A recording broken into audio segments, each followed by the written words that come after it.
अस्सलामुअलैकुम। आज के इस वीडियो लेक्चर में हम डिस्क्रिप्टिव स्टैटिस्टिक्स के बारे में बात करेंगे। ये वो तरीके हैं जिनकी मदद से हम मालूमात या डेटा को तरतीब देते हैं, बयान करते हैं और नंबरों की मदद से उसकी समरी बनाते हैं। इसका मकसद सैंपल, पॉपुलेशन या किसी भी किस्म की मालूमात के मजमूए की कैरेक्टरिस्टिक्स को वाज़ेह करना होता है। आम तौर पर डिस्क्रिप्टिव स्टैटिस्टिक्स को दर्ज झेल 4 अक़साम में तकसीम किया जाता है।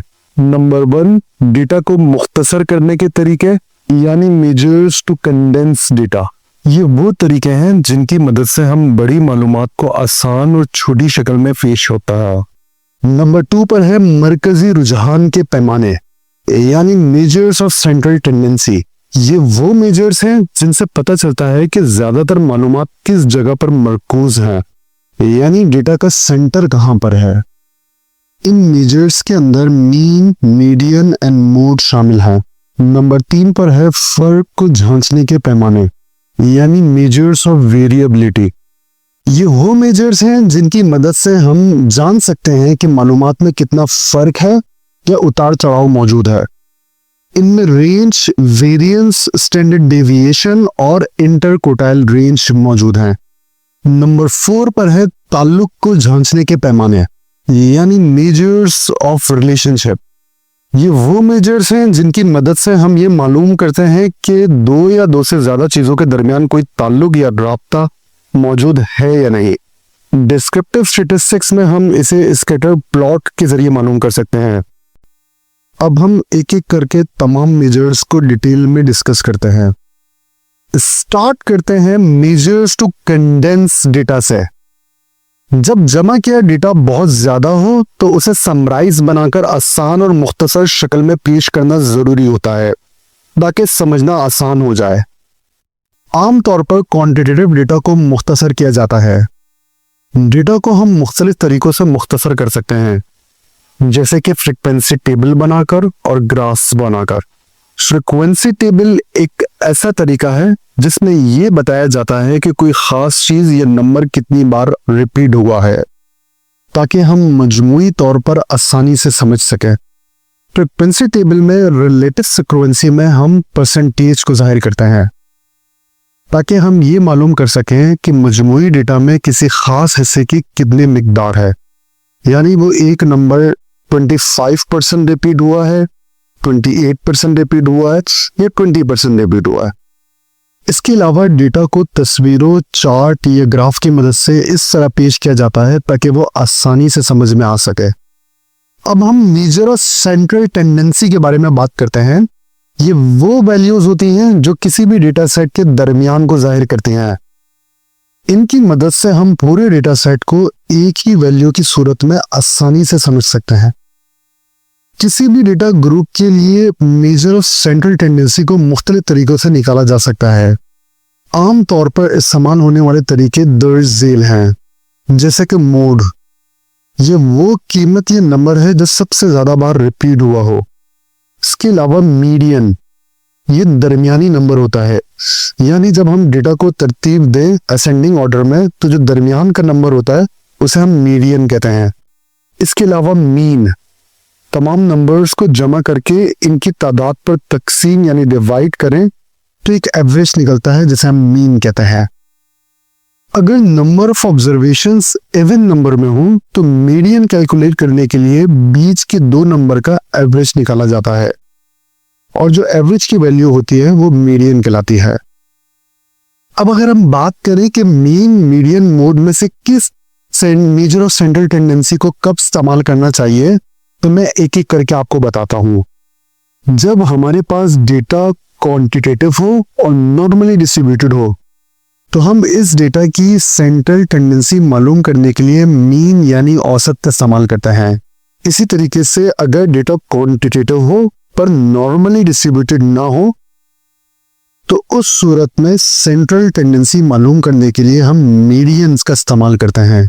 इसी तरीके से अगर डेटा क्वालिटेटिव हो यानी नॉमिनल या ऑर्डिनल हो तो उस डेटा का मेजर ऑफ सेंट्रल मालूम करने के लिए हम मोड का इस्तेमाल करते हैं। अब हम मेजर्स ऑफ वेरिएबिलिटी या फिर मेजर्स ऑफ डिस्पर्जन के बारे में बात करते हैं। तो जब किसी डेटा सेट की वैल्यूज मीन से मुख्तलिफ होती है तो इस फर्क को वेरिएशन या डिस्पर्जन कहा जाता है। वेरिएशन की मिकदार मालूम करने के लिए जो तरीके इस्तेमाल किए जाते हैं इन्हें हम मेजर ऑफ वेरिएबिलिटी कहते हैं। ये मेजर्स हमें ये समझने में मदद देते हैं कि दी गई डेटा सेट की वैल्यूज मीन से किस हद तक मुख्तलिफ या कितनी फैली हुई है। मेजर्स ऑफ वेरिएबिलिटी के अंदर रेंज, इंटरक्वार्टाइल रेंज, वेरिएंस और स्टैंडर्ड डेविएशन शामिल है। स्टार्ट करते हैं रेंज के डेफिनेशन के साथ। तो रेंज आपके डेटा सेट में मौजूद सबसे बड़े नंबर और सबसे छोटे नंबर के दरमियान का फासला होता है। रेंज आउटलायर से इफेक्ट होता है। आउटलायर आपके डेटा सेट में एक्सट्रीमली हाई और एक्सट्रीमली लो वैल्यू होती है जो नॉर्मल डेटा ऑब्जर्वेशन से अलग होती है। इंटरक्वार्टाइल रेंज, ये ऊपर वाले क्वार्टाइल यानी Q3 और नीचे वाले क्वार्टाइल यानी Q1 के दरमियान का फर्क होता है। Q1, Q2 और Q3 किस तरीके से कैलकुलेट करते हैं इंटरक्वार्टाइल रेंज में, इस पे ऑलरेडी मेरी एक वीडियो YouTube चैनल पे मौजूद है। इसी वीडियो के डिस्क्रिप्शन में शॉर्ट लिंक मौजूद है, उस लिंक पर क्लिक करके आप उस वीडियो को देख सकते हैं। और ये इंटरक्वार्टाइल रेंज डेटा सेट के मिडिल 50% वैल्यूज को जाहिर करता है। इंटरक्वार्टाइल रेंज आउटलायर से इफेक्ट नहीं होता क्योंकि ये मिडिल 50% वैल्यूज से कैलकुलेट किया जाता है। स्टैंडर्ड डेविएशन ये जाहिर करता है कि वैल्यूज मीन से कितने फासले पर हो। ये इस बात की मेजरमेंट है कि तमाम वैल्यूज किस हद तक मीन से दूर या फैली हुई हैं, यानी ये तमाम वैल्यूज की एवरेज डेविएशन बताता है कि वो मीन से कितना मुख्तलिफ हैं। अब अगर हम वेरिएंस की बात करें तो वेरिएंस स्टैंडर्ड डेविएशन का स्क्वायर होता है। अगर डेटा न्यूमेरिकल हो और नॉर्मली डिस्ट्रीब्यूटेड हो तो मेजर ऑफ डिस्पर्जन में हम स्टैंडर्ड डेविएशन को रिपोर्ट करते हैं। इसी तरीके से अगर डेटा न्यूमेरिकल हो पर नॉर्मली डिस्ट्रीब्यूटेड ना हो तो मेजर ऑफ डिस्पर्जन में हम इंटरक्वार्टाइल रेंज को रिपोर्ट करते हैं। अब हम ग्राफिकल रिप्रेजेंटेशन के बारे में बात करते हैं। ग्राफिकल रिप्रेजेंटेशन का इस्तेमाल डेटा को तरतीब से और आसान अंदाज में दिखाने के लिए किया जाता है। रिसर्च रिपोर्ट में आमतौर पर जो ग्राफ इस्तेमाल होते हैं वो दर्ज झेल है, जैसे कि histogram, bar chart, box plot, pie chart और स्कैटर प्लॉट और लाइन ग्राफ। तो हम बात करते हैं हिस्टोग्राम की। हिस्टोग्राम का इस्तेमाल क्वांटिटेटिव कंटीन्यूअस डेटा को दिखाने के लिए किया जाता है। अगर डेटा बहुत ज़्यादा हो तो पहले उसे वक्फों यानी इंटरवल्स में तकसीम किया जाता है और फिर इसको हिस्टोग्राम बनाया जाता है। मिसाल के तौर पर किसी रिसर्च में आपने लोगों से उनकी एजेस पूछी, फिर आप उन एज को एज ग्रुप्स में यानी इंटरवल्स में कन्वर्ट करते हो, जैसे 25 से 30 साल के लोग, 31 से 35 साल के लोग और 36 से 40 साल के लोग, और फिर उस इंटरवल पर आप हिस्टोग्राम बनाते हैं। अब हम पाई चार्ट की बात करते हैं तो ये उस वक्त मुफीद होता है जब हमें ये दिखाना हो कि मुख्तलिफ हिस्से पूरे में से कितने की मिकदार रखते हैं। मिसाल के तौर पे अगर हम मुख्तलिफ फलों की फरोख्त की परसेंटेज को एक पाई चार्ट से दिखाना चाहें।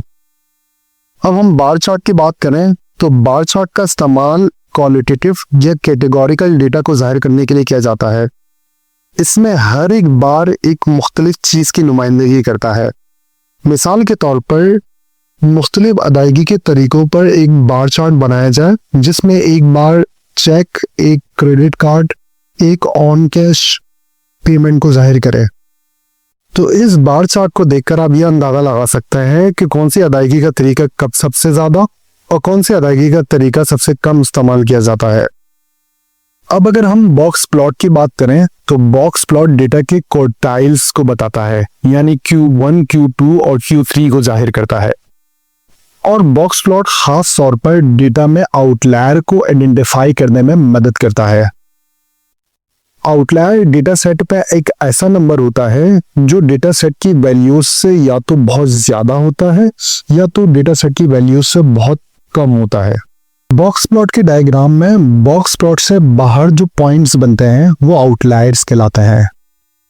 इन पॉइंट के साथ एक नंबर होता है, जैसे अक्सर 4, 8 या 21। इसका मतलब होता है कि इस ऑब्जर्वेशन नंबर पर आउटलायर मौजूद है। अब हम लाइन चार्ट की बात करें तो अगर आप किसी बीमारी के पेश रफ्त या वक्त के साथ तब्दीली यानी टाइम ट्रेंड को देखना चाहते हैं तो लाइन चार्ट का इस्तेमाल किया जाता है। ये मुसलसल डेटा को महीनों या सालों जैसे वक्त के साथ जोड़कर दिखाता है। जैसा कि इस डायग्राम में दिखाया गया है कि 2017 और 2018 में बीमारी की केसेस में माहाना क्या तब्दीली आई है। अब आखिर में स्कैटर्ड प्लॉट की बात करें तो स्कैटर्ड प्लॉट एक ऐसा ग्राफ होता है जो दो कंटिन्यूअस वेरिएबल्स के दरमियान रिलेशनशिप को जाहिर करता है। इसके जरिए दो वेरिएबल्स के दरमियान के डायरेक्शन और मैग्नीट्यूड को जाहिर किया जाता है। इससे ये जाहिर होता है कि एक वेरिएबल दूसरे वेरिएबल पे किस तरीके से असरअंदाज होता है। इस प्लॉट डायग्राम में एक वेरिएबल को एक्स एक्सिस पर और एक वेरिएबल को वाई एक्सिस पर रख के इनके दरमियान के रिलेशनशिप को जाहिर किया जाता है। अब अगर हम टाइप ऑफ कोरिलेशन की बात करें तो तीन किस्म की हो सकते हैं, पॉजिटिव कोरिलेशन, नेगेटिव कोरिलेशन या नो कोरिलेशन। पॉजिटिव कोरिलेशन वो कोरिलेशन है अगर x की कीमत बढ़ रही हो उसके साथ साथ y की भी कीमत बढ़ती रहे और दोनों के दरमियान एक सीधी लाइन टाइम हो तो हम कहेंगे कि पॉजिटिव रिलेशनशिप है। लेकिन अगर y की कीमत बढ़ती है और साथ साथ x की कीमत कम होती है और दोनों के दरमियान एक उलट लाइन कायम होती है तो हम कहेंगे कि नेगेटिव रिलेशनशिप है। अब अगर y के बढ़ने या कम होने से x के बढ़ने या कम होने पर कोई असर ना पड़े तो हम कहेंगे कि नो कोरिलेशन है। मैं उम्मीद करता हूं कि मेरे वीडियो लेक्चर से आपकी नॉलेज में कुछ ना कुछ इजाफा लाजमी होता होगा। मुझे अपने दुआओं में याद रखें। अल्लाह हाफ़िज़।